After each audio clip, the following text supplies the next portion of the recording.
By the way, I will officially have Tides of Torment content out for you guys starting, I believe, Saturday, so be sure to stay tuned for that this weekend. But before we embark on this quest of the high seas with elves and Norska and Slanesh, let us first embrace this beautiful replay here from Slade. He's taken quite the Bretonnian build. He's got cavalry and archers, supported by the Fey Enchantress. We've got a bunch of peasant bowmen you saw there, a couple of questing knights, 3 in fact. No, 2, with one of them being the ROR, plus the ROR Knights of the Realm over here, 2 Grail Knights, and a 3rd Grail Knight.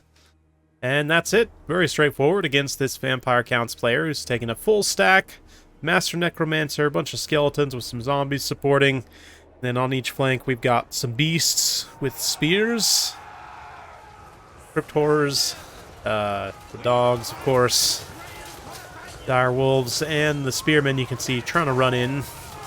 Skeleton spears, unfortunately too slow to save the dire wolves from simply being eliminated on the charge there. The other one, though, will get a little bit better bogged down. Curse of Years actually has a silence now. I did not realize that, but there you go. It's also going to debuff their speed and melee attack, but not quite enough. Even, yeah, I don't think the Crypt Bros got too much poison. With poison, maybe they could have kept up and kept doing attack animations, but pursuits sometimes in this game are a little bit janky. But over here on the opposite side, Companions of Kunel, their anti-large bonus, great swords, Regiment of Renown status, going to get a nice open field charge into the Crypt Bros. And quickly disengage. Actually didn't do too much damage there, all things considered. With the, they don't actually have flaming damage. Yeah, with the regeneration, the Crypto Bros actually holding pretty firm. And then the Knights Lionhearted trying to counteract the Direwolves. Vampire Counts realizing very quickly, oh yeah, there's no infantry here. Let's just try and get on these archers. But Slade going to bring his cavalry back, slay the hounds, and move forward from there. Infantry still trying to catch up. There's Graveguard here. 5 Graveguard, yep, with some zombies. There'll be quite a bit to get through, but then you also got the Master Necromancer himself throwing out some heals on the Crypto Bros over here. And Grail Knights now getting a nice rear charge. Should be maybe enough to take them out. The spears are really going to do very little to the Grail Knights due to their armor and physical resistance. Spears relatively low, armor piercing, still 14 bonus versus large. Definitely needs to be respected, but not going to win any beauty contests or any all-out brawls. That said, Crypto Bros also kind of struggling right now. We do have a couple White Kings mixed in here with Scab Scrath, so Vampire Counts looking for some AoE damage. Looks like that Peasant Bowman probably already got some, maybe. Plus the Hounds, hard to say. We'll watch for those as they are cast. Apologies for my voice, guys. I'm a little bit under the weather, as you can tell, but Grail Knights now. Let's see where they're off to. Looks like, yeah, they maybe had a rear charge order to just come plow down these spearmen, do a little hammer and anvil with the archers. I mean, it is ultimately, in some cases, skeletons. Obviously, the Graveguard actually have pretty good melee attack. They've got anti-infantry. I say pretty good for an undead unit. They've got a little bit of anti-infantry, so they definitely have enough attack to cut down as an archer. There's a little Scab Scrath there.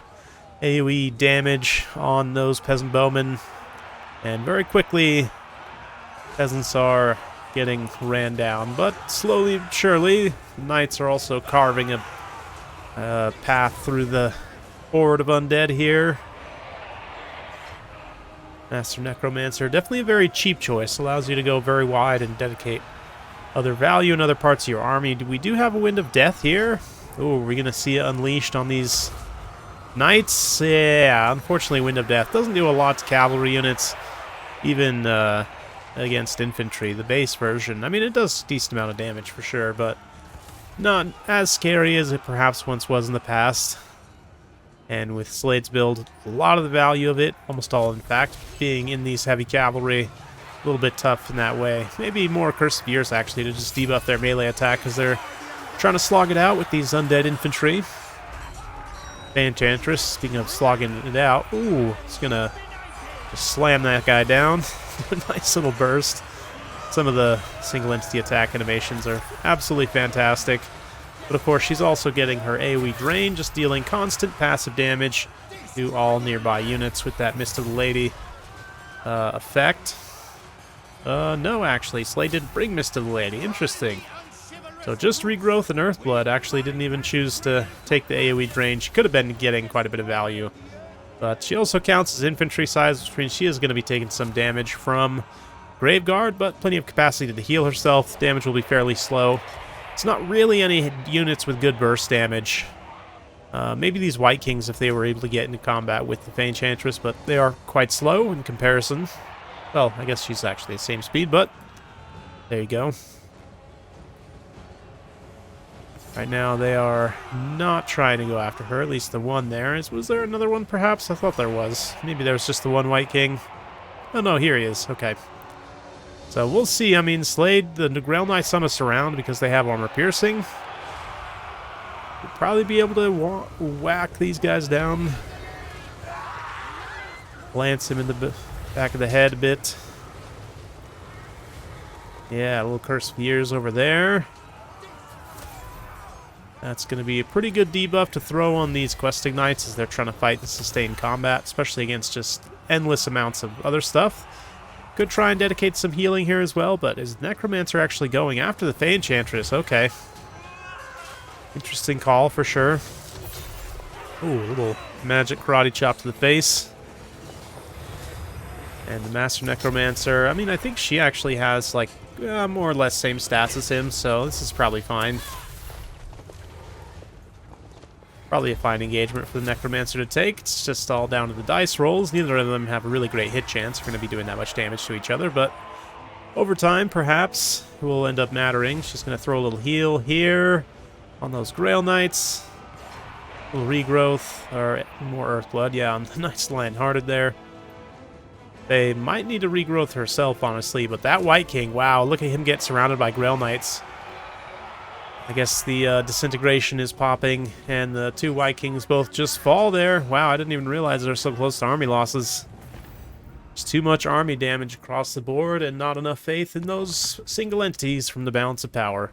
I guess they are all relatively cheap single entities, so yeah, once the army value crumbles away, these Graveguard in particular, then it's gone, which, you know, Graveguard, some of them were able to pay for themselves, spears, pretty good value on them as well, as you would expect against Bretonnia. I honestly think this build would be better if you just swapped out the Graveguard for Graveguard Halberds, maybe. Maybe you keep a couple of regular Graveguard, but find the funds somewhere to upgrade to a couple of Halberds here against Bretonnia. I mean, it's heavy cavalry city, so definitely going to want some Halberds there. The Crypt Bros didn't quite pay for themselves. They were fairly well limited by the archers initially, which they're not going to get the best value, but they're mostly just cannon fodder here. One of them at least pays for themselves.